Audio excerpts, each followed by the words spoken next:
गेहूँ की फसल में बालियाँ निकलने से पहले अगर आप यह स्प्रे कर देते हैं, गेहूँ की बालियाँ काफ़ी अच्छी आएँगी। गेहूँ की बालियाँ मोटी आएँगी, लंबी आएँगी।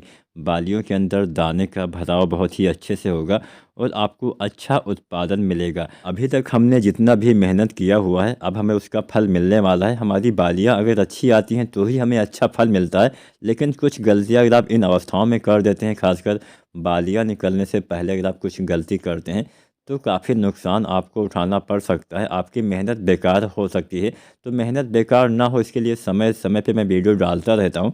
तो ऐसे ही समय समय पे वीडियो देखने के लिए आप इंडियन एग्री हेल्प चैनल को सब्सक्राइब करिए और कोई भी सवाल या सुझाव हो आप कमेंट करिए। आप कमेंट के माध्यम से हमें यह अवश्य बताएं कि आपकी गेहूं की फसल अभी कितने दिन की हो गई है।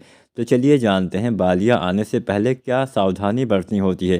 किसान साथियों, गेहूं की फसल में जब बालियां निकलने वाली होती हैं, यह अवस्था गेहूं के लिए विशेषकर बहुत ही महत्वपूर्ण अवस्था मानी जाती है। इस अवस्था में थोड़ा सा भी गलती करते हैं तो आपके पौधे में बालियों का विकास सही से ना होने से उत्पादन कम रह जाता है। तो जो भी आपको करना है वो आपको सोच विचार के करना होता है। इस समय सबसे पहला ध्यान तो रखना होता है नमी। नमी यानी पानी की कमी ना होने पाए, लेकिन पानी भरना भी नहीं है। पानी भरेंगे तो फसल गिरने की संभावना बढ़ जाती है और गेहूं की फसल में कभी भी पानी आपको भरना नहीं होता है, चाहे जो भी अवस्था हो। अब यहाँ पे पानी भरना नहीं है लेकिन नमी बना के रखना है, तो आप हल्की हल्की सिंचाई करके भी नमी बना के रख सकते हैं। इसके साथ साथ कुछ खादों का इस्तेमाल बालियाँ आने से पहले करते हैं तो विशेषकर आपको बहुत अच्छा लाभ मिलता है। सबसे पहले तो हम दो तीन चीज़ें तो डालते हैं। NPK 05234 हम डालते ही हैं। NPK 05234 में 52% फास्फोरस, 34% पोटेशियम पाया जाता है। इसके इस्तेमाल से आपके पौधे में फास्फोरस और पोटास तत्व की पूर्ति होती है। इस अवस्था में फास्फोरस आपके पौधे में बालियों तक भोजन पहुंचाने का काम करेगा, जिससे बालियों का विकास अच्छे से होगा। यानी फास्फोरस यहाँ पे ट्रांसपोर्ट का काम करेगा। 34% पोटेशियम यानी पोटास पाया जाता है। पोटास आपके पौधे में अच्छे से दाने के भराव में, बालियों के निर्माण में, मतलब फल फूल दाने बीज के विकास में पोटेशियम का अहम काम होता है। साथ में तने को भी मजबूत करता है, जिससे फसलें गिरती नहीं हैं। तो यहाँ पे 05234 बालियाँ निकलने से पहले 1 किलो से लेकर 1.5 किलो प्रति एकड़ के हिसाब से आपको गेहूं की फसल में स्प्रे करना होता है। पहला चीज़ आपको डालना है NPK 05234।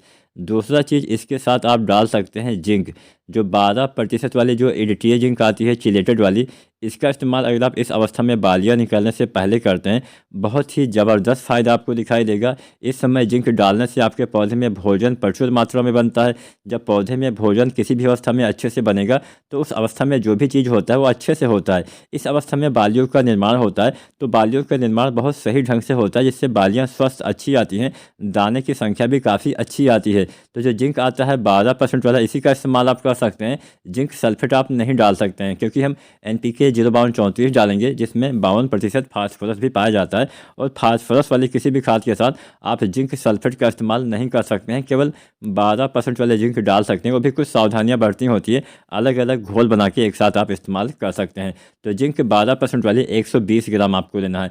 तीसरा चीज़, मान लीजिए गबोट अवस्था आ गई है, लेकिन आपके पौधे की पत्तियों में थोड़ा बहुत पीलापन नाइट्रोजन की वजह से खासकर दिख रहा है।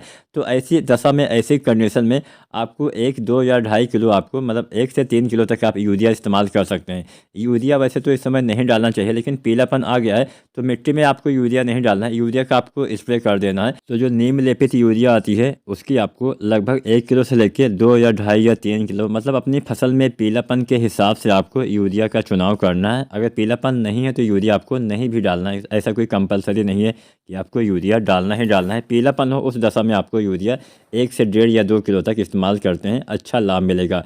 अब चौथा चीज़ आप डालिए बोरोन। बोरोन के इस्तेमाल से पौधे में परागण बहुत अच्छे से होता है। बोरोन जो आता है 20% वाला, लगभग 100 से 125 ग्राम प्रति एकड़ तक आपको इस्तेमाल करना होता है। बोरोन के इस्तेमाल से सभी दाने का भराव अच्छे से होगा। तो यहाँ पे हमने 4 चीज़ें बताई। इनका इस्तेमाल बालियाँ निकलने से पहले आप कर सकते हैं अपने फसल के कंडीशन के हिसाब से। NPK 1 से 1.5 किलो, जिंक 120 ग्राम 12% वाली, आपको लेना है यूरिया 1 से 2 या 3 किलो, साथ में लेना है बोरोन 20% वाला लगभग 100 ग्राम। सभी का अलग अलग घोल बना के एक साथ आप इस्तेमाल कर सकते हैं। यूरिया तभी डालिए जब पीलापन हो, अन्यथा न डालिए। वीडियो अच्छी लगी हो तो लाइक करें, चैनल को सब्सक्राइब करें। धन्यवाद।